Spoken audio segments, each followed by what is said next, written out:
PSC പരീക്ഷകളിൽ ആവർത്തിച്ചു വരുന്ന 3 മെന്റൽ എബിലിറ്റി ചോദ്യങ്ങൾ നമുക്ക് കണക്ട് ചെയ്തൊന്ന് പഠിച്ചാലോ.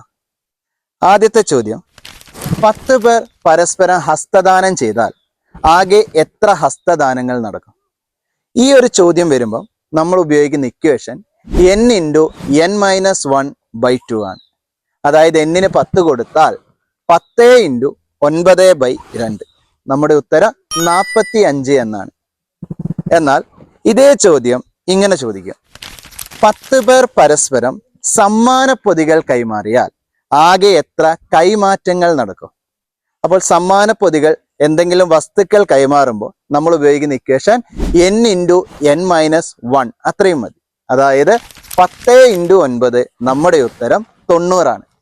എന്നാൽ ഇതേ ചോദ്യം ഇങ്ങനെ ചോദിക്കാം, 2 ടീമംഗങ്ങളായ 10 പേർ പരസ്പരം ഹസ്തദാനം ചെയ്താൽ ആകെ എത്ര ഹസ്തദാനങ്ങൾ? ഓർത്തു വെക്കുക, ടീമുകൾ ഹസ്തദാനം ചെയ്യുമ്പോൾ ടീം ഇൻറ്റു ടീമാണ്. അതായത് 10×10, നമ്മുടെ ഉത്തരം 100 ആണ്.